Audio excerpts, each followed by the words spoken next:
नमस्कार, मैं जूली तिवारी हर समय आपके साथ न्यूज चैनल में आपका स्वागत है।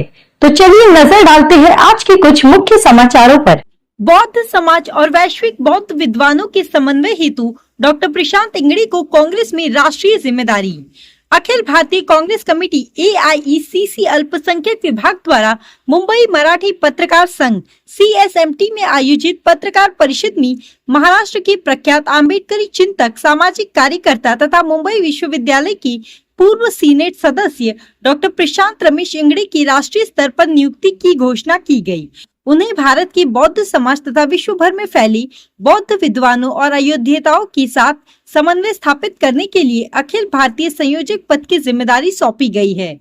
यह नियुक्ति AIECC अल्पसंख्यक विभाग की 14 मई को नई दिल्ली स्थित इंदिरा भवन में आयोजित राष्ट्रीय कार्यकारिणी बैठक में लिए गए निर्णयों के तहत की गई। बैठक की अध्यक्षता विभाग के राष्ट्रीय अध्यक्ष एवं राज्यसभा सांसद इमरान प्रतापगढ़ी ने की थी, जिससे देश भर से पदाधिकारी उपस्थित थे।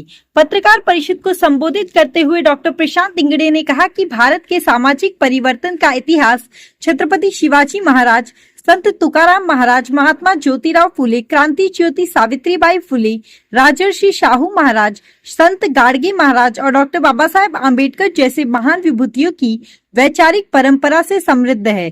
इन सभी महापुरुषों ने सामाजिक न्याय, शिक्षा, समानता, बंधुत्व और मानव कल्याण के मूल्यों को समाज के केंद्र में स्थापित किया। उन्होंने कहा कि संत तुकाराम महाराज का संदेश जे का रंजले गांजले त्यासी मरणे जो आपुले आज भी वंचित, पीड़ित और शोषित समाज के सम्मान और संरक्षण की प्रेरणा देता है। वहीं छत्रपति शिवाजी महाराज ने सभी समाजों को साथ लेकर लोक कल्याणकारी स्वराज्य की स्थापना की। महात्मा फुले और सावित्रीबाई फुले ने शिक्षा के माध्यम के सामाजिक क्रांति का मार्ग प्रशस्त किया, जबकि डॉक्टर बाबा साहेब आम्बेडकर ने संविधान के जरिए समानता, स्वतंत्रता, बंधुत्व और न्याय को राष्ट्रीय जीवन का आधार बनाया। डॉक्टर प्रशांत इंगड़े ने सम्राट अशोक और भगवान बुद्ध के विचारों का उल्लेख करते हुए कहा कि धर्म, नैतिकता, करुणा और मानव कल्याण पर आधारित शासन तथा सामाजिक व्यवस्था आज भी उतनी ही प्रासंगिक है जितनी प्राचीन काल में थी। उन्होंने कहा कि बहुजन हिताय बहुजन सुखाय का सिद्धांत वर्तमान समय की सबसे बड़ी आवश्यकता है। अपनी नई जिम्मेदारी के बारे में जानकारी देते हुए डॉक्टर प्रशांत इंगड़े ने बताया कि वे देश भर की बौद्ध उपासक उपासिकाओं, बौद्ध संस्थाओं, धम्म संगठनों, दलित समाज तथा अंतर्राष्ट्रीय स्तर पर कार्यरत बौद्ध विद्वानों के साथ संवाद और समन्वय स्थापित करेंगे। साथ ही सामाजिक, शैक्षणिक, सांस्कृतिक और मानव कल्याण से जुड़े विभिन्न कार्यक्रमों को आगे बढ़ाने का कार्य भी करेंगे। उन्होंने स्पष्ट किया कि AIECC अल्पसंख्यक विभाग का उद्देश्य केवल धार्मिक अल्पसंख्यकों तक सीमित नहीं है, बल्कि दलित, पिछड़ा वर्ग, OBC, भटके विमुक्त समुदाय, बौद्ध, मुस्लिम, सिख, ईसाई, जैन और अन्य वंचित वर्गों को संवैधानिक मूल्यों के आधार पर एक साझा मंच पर लाना है। सामाजिक न्याय और लोकतांत्रिक मूल्यों को मजबूत करने के लिए विभिन्न समाजों के बीच संवाद और सहयोग बढ़ाने पर विशेष जोर दिया जाएगा। डॉक्टर प्रशांत इंगड़े ने कहा कि भारतीय संविधान देश के प्रत्येक नागरिक को समान अधिकार प्रदान करने वाला सर्वोच्च लोकतांत्रिक दस्तावेज है। डॉक्टर बाबा साहेब आम्बेडकर ने अपनी विद्वता और दूरदृष्टि के बल पर समाज के सभी वर्गों को समान नागरिक अधिकार और संवैधानिक संरक्षण दिलाने का ऐतिहासिक कार्य किया। इस अवसर पर AIECC अल्पसंख्यक विभाग के महाराष्ट्र प्रभारी अहमद खान, मुंबई अध्यक्ष फरहान आजमी, राष्ट्रीय समन्वयक एवं कम्युनिकेशन प्रभारी जीनल एन गाला, अहमद इकबाल सहित अनेक पदाधिकारी उपस्थित थे। पत्रकार परिषद में यह भी जानकारी दी गई कि 5 और 6 जून को नई दिल्ली में कांग्रेस अध्यक्ष मल्लिकार्जुन खड़गे, लोकसभा में विपक्ष के नेता राहुल गांधी तथा राज्यसभा सांसद इमरान प्रतापगढ़ी के मार्गदर्शन में अल्पसंख्यक विभाग और पिछड़ा वर्ग विभाग का संयुक्त राष्ट्रीय अधिवेशन आयोजित किया जाएगा। इस अधिवेशन में सामाजिक न्याय, शिक्षा, युवाओं के सशक्तिकरण, संवैधानिक मूल्यों और संगठनात्मक विषयों पर व्यापक चर्चा की जाएगी।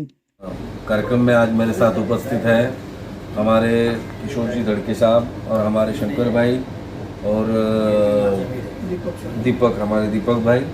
तो मैं आपसे ये कहना चाहूँगा, इस आज का यहाँ हम आए हैं आपके सामने जो रूबरू हो रहे हैं, उसका एक ही कारण है कि नई दिल्ली में मैं डॉक्टर प्रशांत इंगड़े, मेरी जो नियुक्ति है, ये इमरान भाई हमारे अल्पसंख्यक के अध्यक्ष जो है राष्ट्रीय और सांसद है, उन्होंने देश भर में काम करने के लिए देश का संयोजक करके कांग्रेस पार्टी का हमें नियुक्त किया गया है और अल्पसंख्यक समाज के साथ काम करने की एक हमें मौका दिया है। तो ये मौका जब हमें दिया गया है तो इसलिए इस मौका देने के लिए हम इमरान जी का और ख़ास करके राहुल जी और खरगे साहब का मैं तहे दिल से शुक्रिया अदा करता हूँ कि जिन्होंने मुझ जैसे सर्वसामान्य कार्यकर्ता को इस लेवल पर ला कर रखा कि मैं देश की सेवा कर सकूँ और विदेश में भी मैं इस अल्पसंख्यक बुद्धिस्ट समाज जो है उसका मैं ख्याल कर सकूँ, उनके प्रश्नों पे लड़ सकूँ, देश में लड़ सकूँ। लड़ने की वृत्ति हमारी काफ़ी पहले से ही रह चुकी है। मेरा बैकग्राउंड आप जानना चाह रहे थे, तो जैसे मैं दलित पैंथर बैकग्राउंड से बिलोंग करता हूँ और आप तो जानते हो पैंथर क्या चीज़ है, तो मैं उसी स्टाइल से और उसी से काम करने वाला हूँ। तो मैं आपको एक बात बताना चाहता हूँ कि देश में जो आज वातावरण है, वातावरण काफ़ी ख़राब हो चुका है। देश में हो या फिर राज्य में हो, यहाँ की अनेक जो पॉलिसीज़ है, देश की राज्य की पॉलिसीज़ जो है, यहाँ का जो कॉमन आदमी है उसके अगेंस्ट में जाती हुई दिख रही है। और वो दिन दूर नहीं है जब आपके फ्रीडम ऑफ स्पीच को भी कर्टेल किया जाएगा, उसको भी रोक दिया जाएगा, आपको बोलने से भी रोका जाएगा। हमें उस दिन का हमें डर लग रहा है। तो ये सब नहीं होना चाहिए। इसलिए हमें क्या करना चाहिए, तो हमें सबको इकट्ठा होकर आज देश के अंदर में जैसे राहुल गांधी जी हुए, इमरान प्रतापगढ़ी जी हुए, ये जिस ताकत से काम कर रहे हैं, लोगों को जोड़ने का काम कर रहे हैं, कांग्रेस पार्टी संगठन से जोड़ने का काम कर रहे हैं। आज देश में यही पार्टी है जो ये जो सेपरेट फोर्सेस है इनको रोक सकती है।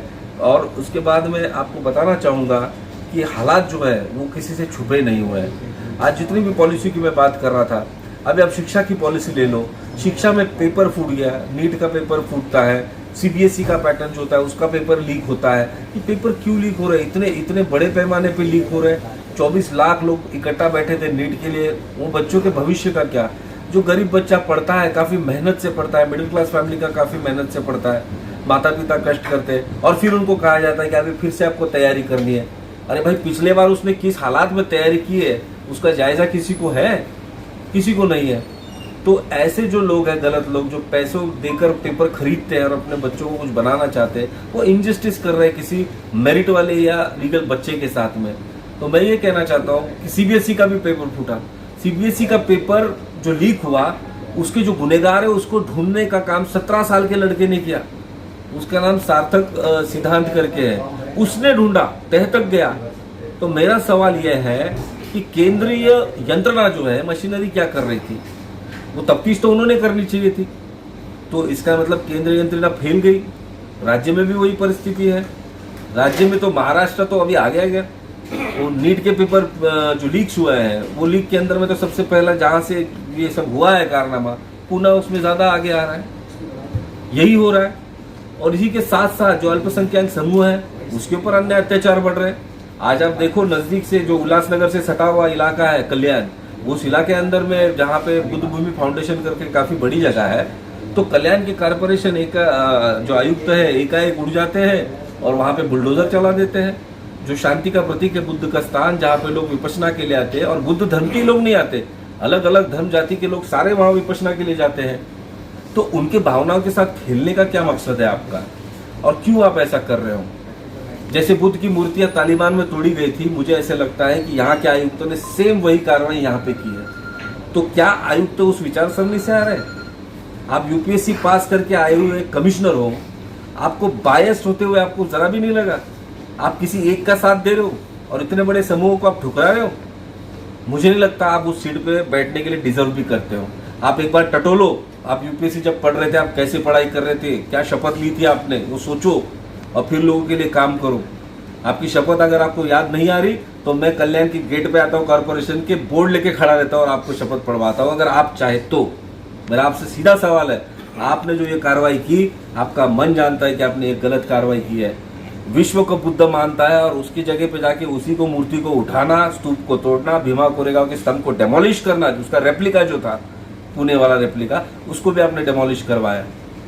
किसके कहने पर? काफी सवाल उठते हैं। क्या आगे की भूमिका क्या होगी आपकी? आगे की भूमिका यही होगी कि कल्याण का जो मुद्दा है इसको लेकर मैं दिल्ली जा रहा हूँ। दिल्ली जाकर मैं आयुक्त जो है कल्याण के, उनकी शिकायत करने वाला हूँ कि जिस हिसाब से उन्होंने यहाँ पे काम किया है ये बायस्ड काम है, ये प्रिजुडिसिस रखा गया है उन्होंने दिल में, एक समूह के खिलाफ का प्रिजुडिसिस है और उसका जवाब दिल्ली में जरूर देना पड़ेगा। और अगर अपने आप में नैतिकता रखते हैं आयुक्त जी, तो राजीनामा देके बाहर निकलिए, नहीं तो आपकी निलंबन की बात हम ऊपर दिल्ली में पहुंचा देंगे। तो आज के लिए बस इतना ही। कल फिर मिलेंगे इसी समय इसी चैनल पर। तब तक के लिए मुझे दीजिए इजाजत। धन्यवाद।